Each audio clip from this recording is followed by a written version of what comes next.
সাইফুল ইসলাম আলিফ ভাইকে যে গোসল ছাড়া দাফন করা হয়েছে এটা সত্য কিনা এবং এই ব্যাপারে শরিয়ার বক্তব্য কি? ভেরি ভেরি ইম্পর্টেন্ট একটা বিষয়। আমিও শুনেছি যে গোসল ছাড়া তাকে দাফন করা হয়েছে। কারা মেরেছে বলেন তো? চোর ডাকাত মেরেছে ওনাকে? চোর ডাকাত কিন্তু মারেন নাই। মারছে হচ্ছে অমুসলিমরা, মেরেছে হচ্ছে ইসলামের প্রতিপক্ষ যারা আছে, মেরেছে তারা যারা ইসলামকে পৃথিবী থেকে মিটিয়ে দিতে চায়, মুছিয়ে দিতে চায়। আক্রোশ, ক্ষোভ, সেখান থেকে কিন্তু আঘাত করে তাকে শহীদ করা হয়েছে। ওলামা ইকরামের ফতোয়া এরকমই যে কেউ যদি এইরকম কোনো অমুসলিমের হাতে এইভাবে মারা যায়, আল্লাহ তাআলা তাকে শাহাদাতের মর্যাদা দেন এবং সেক্ষেত্রে গোসল ছাড়াই তাকে দাফন করতে হয়। এই জন্য সাইফুল ইসলাম ভাইকে গোসল ছাড়া দাফন করা হয়েছে। আল্লাহ সুবহানাহু ওয়া তাআলা পবিত্র কোরআনুল কারীমের মধ্যে কি বলছেন একটু খেয়াল করেন। وَلَا تَقُولُوا لِمَنْ يُقْتَلُ فِي سَبِيلِ اللَّهِ أَمْوَاتٌ بَلْ أَحْيَاءٌ وَلَكِنْ لَا تَشْعُرُونَ। যারা আল্লাহর রাস্তায় লড়াই করে তাদেরকে তোমরা মৃত বলো না, যারা শহীদ হয়েছে তাদেরকে মৃত বলো না, বরঞ্চ তারা জীবিত, তোমরা তা বুঝো না।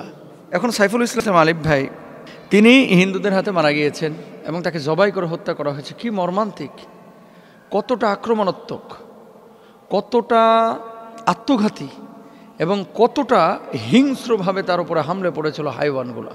আমাদের এই ভাই আল্লাহ সুবহানাহু ওয়া তাআলা তাকে কবুল করেছেন, শাহাদাতের অমীয় সুধা তিনি পান করেছেন। গোসল ছাড়া দাফন এটা আল্লাহর রাস্তায় যারা শহীদ হয় তাদেরকে করার বিধান আছে, মানে যেভাবে মারা গিয়েছে তাদেরকে সেভাবে দাফন করতে হবে। কিয়ামতের ময়দানে সেভাবেই তারা কিন্তু উঠবে, তারা সেভাবেই উঠবে কিয়ামতের ময়দানে। আনাস রাদিয়াল্লাহু তাআলা আনহু বর্ণনা করেন রাসূল আকরাম সাল্লাল্লাহু আলাইহি ওয়াসাল্লাম বলেছেন, কোনো ব্যক্তি জান্নাতে প্রবেশ করার পর আর দুনিয়ায় ফিরে যেতে চাইবে না। যদি সে দুনিয়ায় তামাম জিনিস পেয়ে যায় তবুও না। অবশ্য শহীদের কথা আলাদা।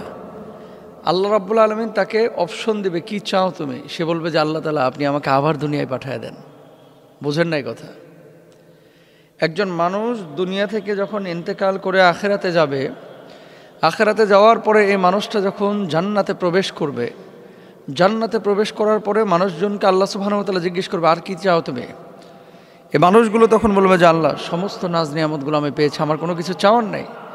জান্নাত থেকে আর বের হতে চাইবে না।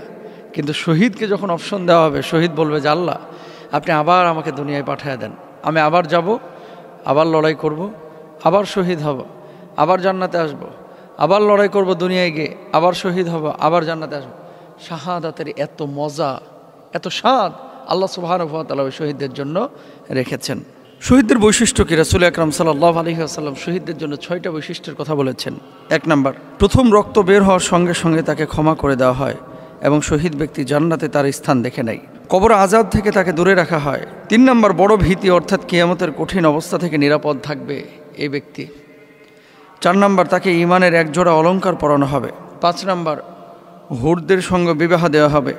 6 নাম্বার, নিকট আত্মীয়দের থেকে 70 জন ব্যক্তিকে সুপারিশ করতে তাকে সুযোগ দেওয়া হবে। সুবহানাল্লাহ, কি মর্যাদা শহীদের! 42 বছর, 44 বছর, 50 বছর, 60 বছর হয়ে গেছে, অনেক মানুষের শাহাদাতের তামান্না জাগ্রত হয়নি। আমাদের প্রত্যেকের উচিত শাহাদাতের তামান্না অন্তরে লালন করা। আল্লাহ বুঝদান করুক।